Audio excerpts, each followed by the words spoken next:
Ya begitu. Begitu pula dengan Quran. Quran saya ngapalin berapa banyak gitu. Tapi ketanya berapa banyak Pak, enggak tahu. Pokoknya kalau ada orang baca salah bisa benerin gitu. Terus kalau misalnya dites pergi ke Timur Tengah untuk hafalan ya lancar insya Allah lah gitu. Kalau ditanya masih ingat ya ingat.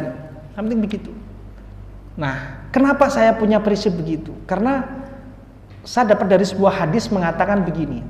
Kalau soal hafalan, khususnya Quran, jangan bilang saya lupa. Jangan bilang saya lupa. Tapi bilanglah saya dilupakan.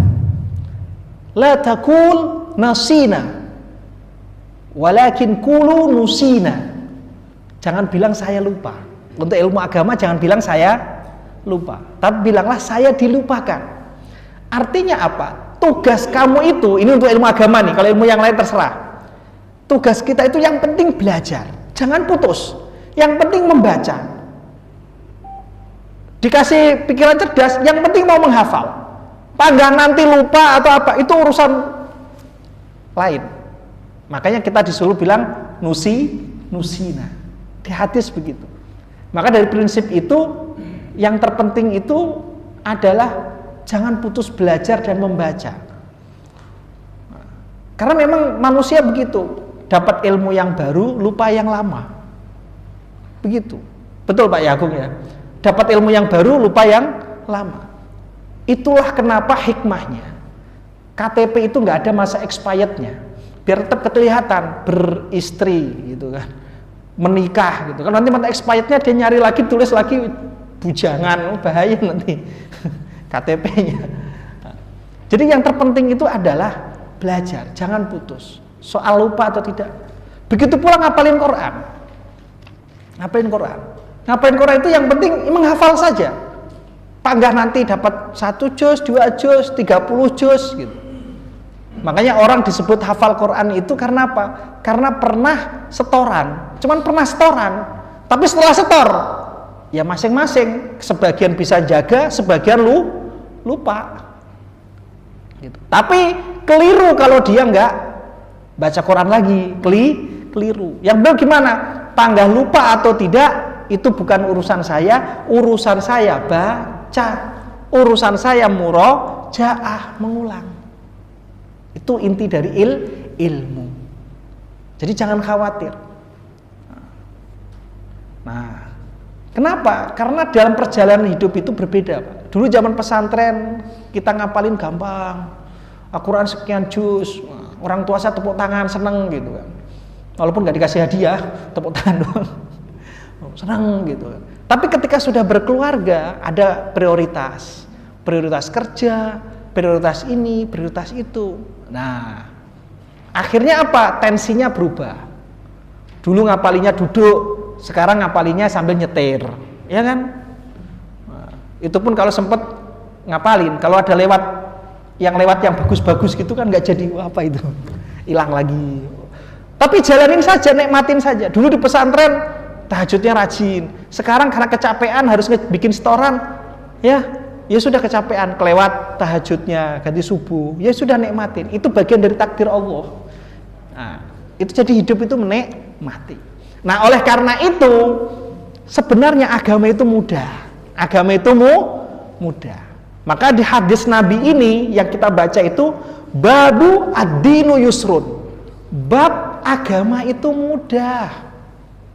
Yang bikin sulit itu pola pikir kita kok. Makanya ketika semacam itu kita harus mengintrospeksi diri.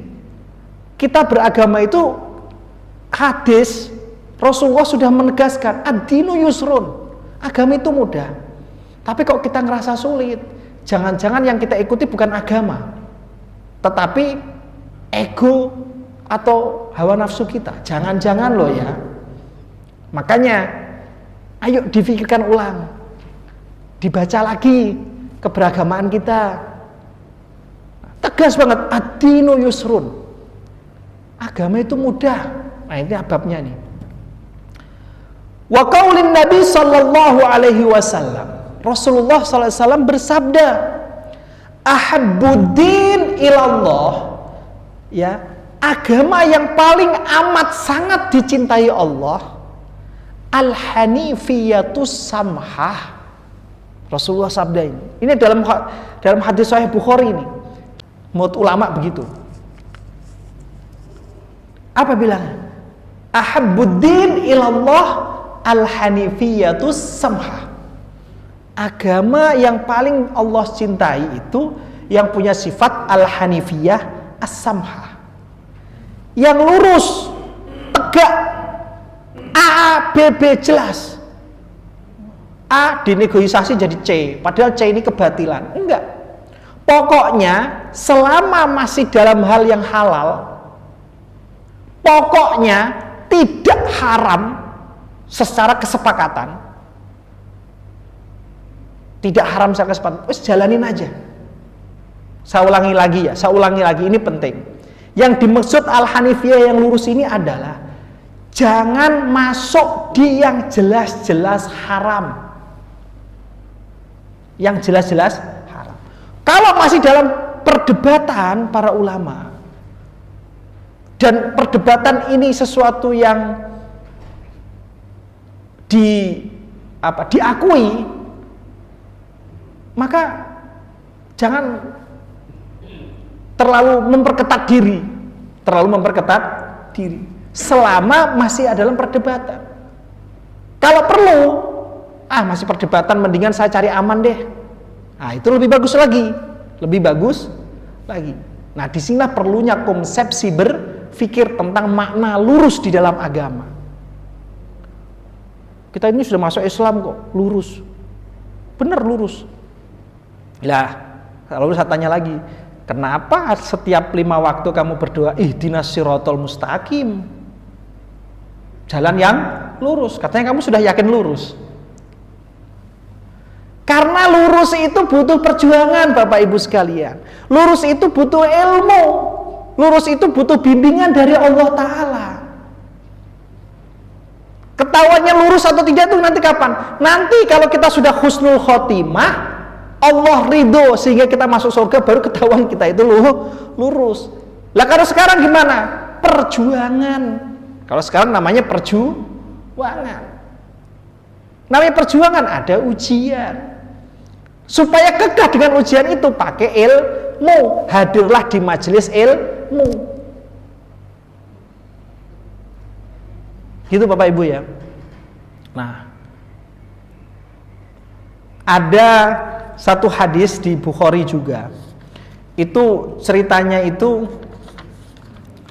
ada perempuan yang lagi main ke tempatnya Sayyidatina Aisyah. Perempuan main. Jadi ketika main itu sudah Rasulullah datang, maka perempuannya pergi. Gitu kan? Pergi. Rasulullah nanya, siapa dia? Oh, dia kawan lagi main. Oke. Dia tadi bertanya dan membanggakan, oh dia itu kuat ibadah sedemikian kuatnya. Wah, puasa sekian. Wah, pokoknya ibadah yang kuat banget lah. Kata Rasulullah apa? Sebaiknya ya saya aja yang Rasul itu kadang tidur, kadang juga melek, kadang juga puasa, kadang juga tidak. Ya kadang juga seperti orang-orang juga ya guyon, ya ini. Jadi jangan terlalu mengetatkan diri. Wah, ternyata si perempuan tadi dengar, enggak Rasul, saya kuat untuk tetap istiqomah. Kata Rasulullah, ya betul, tapi tidak demikian cara beragama yang benar. Tidak demikian. Tidak benar begitu. Saya ini Rasul, siapa yang lebih bertakwa daripada saya? Kata Rasulullah. Saking menjawabi orang ngeyel. Karena jawabin orang ngeyel harus begitu. Akhirnya, ya agama itu mudah. Agama itu mudah. Pokoknya yang penting nggak haram jelas. Yang haram jelas. Yang haram jelas itu seperti apa? Makan babi, anjing misalnya. Ya haram lah, jelas, nggak usah diperdebatkan lagi. Gitu. Yang jelas. Nah, kemudian juga ketika sesuatu itu masih dalam kategori mubah, boleh, itu seyogianya kita menikmati. Dalam ilmu tasawuf itu harus menikmati, Pak. Karena dengan kita menikmati yang mubah, yang boleh, itu kita sudah mengalahkan setan. Jadi setan nggak punya kesempatan. Daripada suntuk ngobrol deh sama orang sampai jam 11 malam, tertawahi gitu.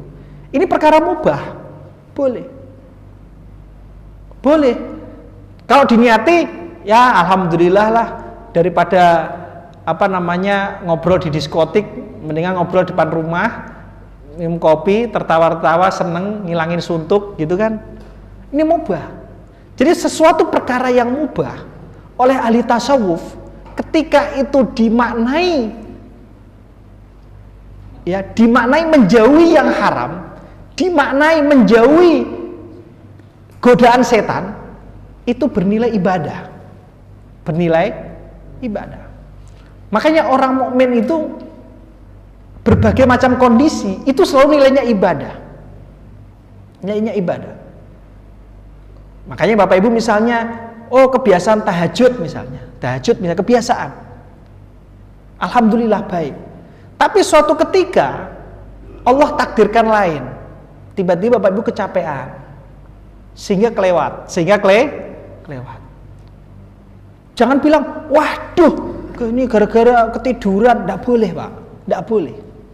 Karena tidur itu juga bagian dari takdir Allah. Selama hal itu mubah, boleh, nggak boleh kita sesalin. Makanya kalau orang tidur, enaknya itu niati, ya Allah, dengan tidur saya menjauhi yang haram. Ibadah, Pak. Coba kalau nggak tidur, ketemu orang, bisa ngomongin orang, bisa ghibah, tapi dengan tidur. Makanya ada beberapa wali, bahkan di Quran itu ada wali yang punya ilmunya ilmu tidur, tapi jangan dia lakukan ini. Nggak semua orang punya ini. Siapa itu wali yang sampai derajat ilmu tidur? Ashabul Kahfi. Nah, dia kawan jadi tidur itu, makomnya makom tidur sekian ratus tahun di Quran itu. Nah, kenapa? Karena tidurnya ini dia niatin apa? Mempertahankan perjuangan agama Allah. Nah, jadi sama-sama tidur, tapi nilainya beda. Kenapa beda? Karena niat. Makanya jangan sekali-kali ketika melihat sesuatu itu, selama dia mubah, kita anggap ini baik. Selama mubah. Sering saya ceritakan. Suatu ketika itu Imam Ahmad bin Hanbal itu bangga dengan gurunya, Imam Syafi'i. Bangga, Pak. Sampai bangga ini cerita terus ke anaknya Abdullah. Saya lihat, kayaknya di dunia ini yang paling hafalan hadisnya banyak itu bapakku deh. Kok bapakku memuji gurunya Imam Syafi'i segitunya? Padahal Imam Ahmad bin Hanbal itu punya kitab Al-Musnad. Itu yang tercetak, satu cetakannya itu 700 halaman, Pak. Ya, itu saya punya itu 21 jilid, Pak. Al-Musnad. Itu punya Ahmad bin Hanbal. Itu memuji Imam Syafi'i luar biasa. Suatu ketika anaknya dibawa ke majelisnya Imam Syafi'i. Atau ada riwayat yang lain, Imam Syafi'i datang ke muridnya, berkunjung. Nah, setelah ngobrol sama bapaknya itu, Imam Syafi'i tetap di majelis itu. Di majelis ada musola lah, tempat sholat gitu. Nah, bapak sama anak ini pamitan. Tapi Imam Syafi'i tetap di soko ini, diem aja. Saatnya orang sholat tahajud, Imam Syafi'i tetap diem aja gitu. Wah.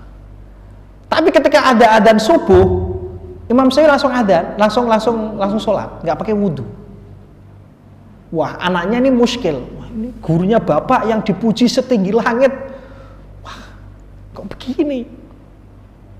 Karena sebelum tidur beliau tahu, karena sedang duduk begini saja. Terus tahu-tahu adzan subuh sholat, nggak pakai wudhu. Wah, gimana ini? Nah, terus sebelum jamaah subuh, anaknya bilang, "Beh, gimana nih, Beh?" Lalu wali, sama-sama wali ya tahu lah. Akhirnya tunggu saja. Setelah selesai sholat, assalamualaikum, salam, wiridan selesai. Imam Syafi'i langsung bilang, berfatwa, wahai hadirin, saya punya ilmu baru, ilmu tentang mendeteksi haidnya perempuan. Wah, akhirnya bikin teori. Maka teori yang paling rigid dan diikuti banyak ulama lintas madhab, teori haidnya Imam Syafi'i.